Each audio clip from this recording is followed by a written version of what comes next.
دو جذبے دل میں رکھ کر پھر آدمی زکوٰۃ ادا کرے۔ جب جذبہ یہ ہے کہ اپنا مال پاک ہو جائے، اپنا دل پاک ہو جائے، اور جب جذبہ یہ ہے کہ فقیر کے ساتھ اعانت ہو جائے، فقیر کے ساتھ مدد ہو جائے، تو فقیر کے ساتھ مدد پر بھی اجر کس کا ہے؟ اپنا ہی ہے۔ اور عجیب بات، امام بیضاوی رحمۃ اللہ علیہ لکھا ہے کہ کسی بھی فقیر کو، حاجت مند کو، ضرورت مند کو آپ دیکھ کر جو مال دیتے ہو، یہ تم سمجھتے ہو کہ ہم نے اس پر احسان کیا ہے؟ ارشاد فرمایا یہ تو تم نے اپنے لیے دیا، سارا کا سارا فائدہ تو تمہارا ہے۔ کیا؟ نمبر 1 آخرت میں اس پر تمہیں اجر ملے گا، نمبر 2 دل تمہارا بخل سے پاک ہوگا، اور نمبر 3 اس فقیر کو جب آپ نے پریشان زدہ دیکھا تو پریشان زدہ دیکھ کر آپ کے دل میں بے قراری آئی۔ مجھے یہ بتاؤ کہ روڈ پر اگر کسی آدمی کو آپ بری حالت میں پڑا ہوا دیکھتے ہیں تو اندر کیا ہے؟ پریشانی ہوتی ہے، اور اس پریشانی کو دور کرنے کے لیے آدمی آگے بڑھتا ہے اور اسے اٹھاتا ہے، اور اسے اٹھایا ہے، ہسپتال میں پہنچایا ہے، جو کچھ بھی کیا ہے، تو دل کو سکون ملا۔ تو یہ اصلاح یا یہ علاج یا یہ فائدہ کس کا ہوا؟ اپنے دل کا فائدہ ہوا۔ اسی طرح سے فرمایا جب تم کسی فقیر کو دیکھو حاجت مند ہے، ضرورت مند ہے، تو اس کو دینے کے بعد تمہیں جو سکون ہوا، تم نے تو مال اپنے سکون کے لیے خرچ کیا ہے، تو اس میں فقیر پر کون سا احسان آپ نے کیا ہے؟ بلکہ ارشاد فرمایا کہ فقیر کا تو آپ پر احسان ہے کہ وہ آپ سے مال وصول کرے، یہ اس کا احسان ہے، اس لیے کہ آپ نے اس مال کو اللہ تک پہنچانا تھا، اللہ کے راستے میں اللہ کو دینا تھا۔ سمجھو کہ اللہ پاک نے اپنی طرف سے اپنا نائب آپ کے پاس بھیجا ہے، اور وہ وکیل ہے، فقیر اللہ پاک کی طرف سے وکیل بن کر آیا ہے، اور وہ آپ سے مال وصول کر کے گویا کہ اللہ تک پہنچا رہا ہے، تو فقیر کو آپ کا احسان ماننا چاہیے۔ یہ تو الٹ ہو گیا یہاں معاملہ، یہاں تو فقیر سے ہم کہتے ہیں کہ تم ہمارا احسان مانو کہ ہم تمہیں دے رہے ہیں، ہمیں اس کا احسان ماننا چاہیے کہ اس نے ہم سے وصول کیا۔ اور قرآن مجید میں ارشاد فرمایا لا تبطلوا صدقاتکم بالمن والاذى، صدقات اپنی زکاتوں کو احسان جتلا کر اور تکلیف دے کر باطل نہ کرو۔ اگر کسی فقیر کو زکات دی اور پھر اس پر احسان جتلایا کہ ہم نے تو تمہارے ساتھ ایسا کیا تھا، تو اس کا مطلب کیا ہوا کہ سارا ثواب ضائع ہو گیا۔ نمبر 2 اسی طرح سے اگر فقیر کو مال دیا اور مال دینے کے بعد یہ جذبہ دل میں آیا کہ کبھی اگر وہ سامنے آئے تو حقارت کی نظر سے دیکھا، یا دیتے وقت توہین آمیز لہجے سے اس کو دیا، تو یہ کیا ہے؟ تکلیف ہے۔ تو احسان سے تکلیف دینے سے، احسان جتلانے سے آپ کا ثواب ختم ہو جائے گا، کچھ بھی نہیں ملے گا، اس صدقے پر، اس زکوٰۃ پر کچھ بھی نہیں ملے گا۔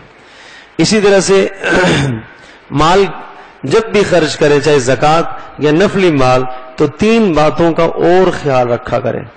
گویا کہ یہ 5 شرائط ہیں مال جب قبول ہوگا جب یہ 5 باتیں پائی جائیں۔ پہلی بات تو یہ ہے کہ مال آپ کا حلال اور پاکیزہ ہو، حرام مال سے صدقہ زکوٰۃ قبول نہیں ہے۔ دوسری شرط یہ ہے کہ مال آپ کا صحیح مصرف پر لگا ہو تو آپ کا صدقہ، آپ کی زکوٰۃ قبول ہے۔ اور تیسری شرط یہ ہے کہ اخلاص کے ساتھ آپ نے دیا ہو تو آپ کا صدقہ اور زکوٰۃ قبول ہے۔ اب قرآن مجید میں ان تینوں باتوں کو اللہ پاک نے ذکر فرمایا، بلکہ یہ جو پہلے 2 باتیں کی ہیں، احسان جتلانا اور تکلیف دینا، وہ بھی اور یہ بھی، یہ ساری 5 باتیں ایک جگہ پر ذکر ہے۔ مثل الذین ينفقون اموالهم فی سبیل اللہ کمثل حبۃ انبتت 7 سنابل فی کل سنبلۃ 100 حبۃ۔ خرچ کرنے کی مثال اللہ پاک نے کھیتی کے ساتھ دی کہ وہ آدمی جو اللہ کے راستے میں مال کو خرچ کرتا ہے، اس کی مثال ایسی ہے جیسا کہ اس نے ایک دانہ زمین میں ڈالا، ایک بیج زمین میں ڈالا، کمثل حبۃ، پھر ایک دانہ جب اس نے ڈالا تو انبتت 7 سنابل، اس ایک دانے نے 7 بالیاں اگائی، اس ایک کی وجہ سے 7 پودے نکلے، 7 خوشے نکلے.